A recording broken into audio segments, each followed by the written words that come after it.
नमस्कार, दर्श न्यूज में आप सभी दर्शकों का स्वागत है। मैं प्रीति दयाल आपके साथ।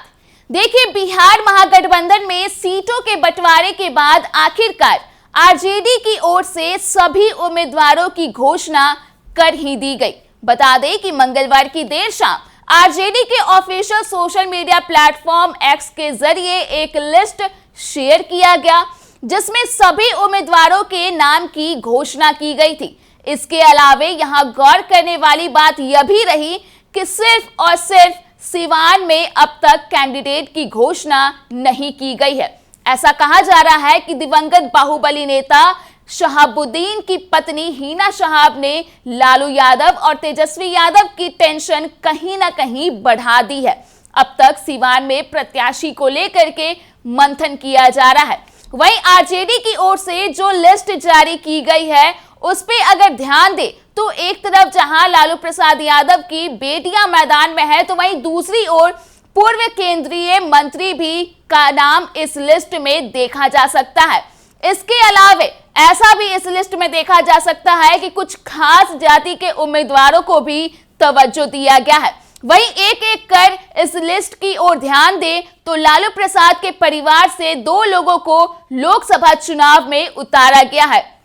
लालू यादव की बड़ी बेटी यानी कि मीसा भारती एक बार फिर पाटलिपुत्र लोकसभा सीट से चुनाव लड़ेंगी। वहीं बात कर ले रोहिणी आचार्य की, तो उन्हें सारण सीट से उम्मीदवार बनाया गया है। साथ ही राजद की तरफ से यूपीए सरकार के दौरान केंद्र में मंत्री रहे जयप्रकाश नारायण यादव और अली अशरफ फातमी को भी एक बार फिर मैदान में उतारा गया है।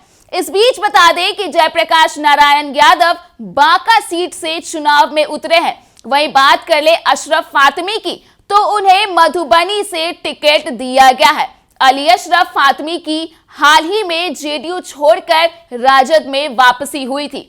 वही लिस्ट को लेकर यह भी उम्मीद की जा रही थी, ऐसा उम्मीद जताया जा रहा था कि आरजेडी की तरफ से माय यानी कि MY समीकरण को साधने के लिए अधिक संख्या में मुस्लिम चेहरों को इस बार मौका दिया जा सकता है।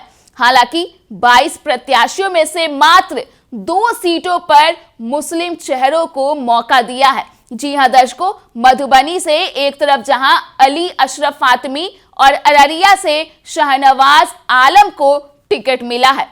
वही बात कर ले यादवों की, बात कर ले अगर यादव कैंडिडेट की, तो आरजेडी की ओर से 6 यादव उम्मीदवारों को जगह दी गई है। मीसा भारती और रोहिणी आचार्य के अलावा दरभंगा से ललित यादव, वाल्मीकि नगर से दीपक यादव, सीतामढ़ी से अर्जुन राय, बांका से जयप्रकाश नारायण यादव को टिकट मिला है। इस बीच आपको यह भी बता दें कि टिकट बंटवारे में लालू यादव ने इस चुनाव में नए समीकरण को भी साधने की कोशिश की है।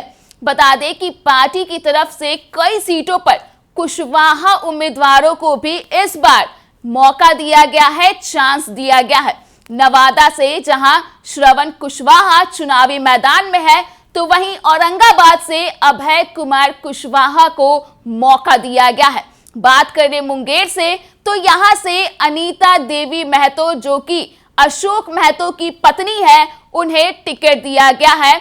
तो वहीं उजियारपुर से आलोक कुमार मेहता को इस बार चुनावी मैदान में आरजेडी की ओर से उतारा गया है।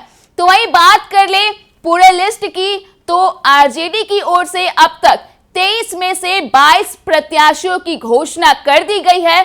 बस एक सीट यानी कि सिवान से अब तक प्रत्याशी की घोषणा नहीं की गई है। हालांकि ऐसी चर्चा थी कि अवध बिहारी चौधरी को सिवान से टिकट दिया जाएगा, लेकिन अब जब बस सिवान बाकी रह गया है, तो कहीं ना कहीं ऐसा कहा जा रहा है कि आरजेडी हिना शहाब को मनाने में जुटी हुई है। तो वहीं लिस्ट की ओर ध्यान दे तो इस बार कहीं ना कहीं नए चेहरों को कहीं ना कहीं इस बार मौका दिया गया है। तो फिलहाल के लिए इस खबर में इतना ही। अगर आपने अभी तक हमारे YouTube चैनल को सब्सक्राइब नहीं किया है, तो इसे जल्द सब्सक्राइब कर दें। इसके साथ ही अगर ये वीडियो Facebook के माध्यम से देख रहे तो पेज को लाइक करना ना भूलें।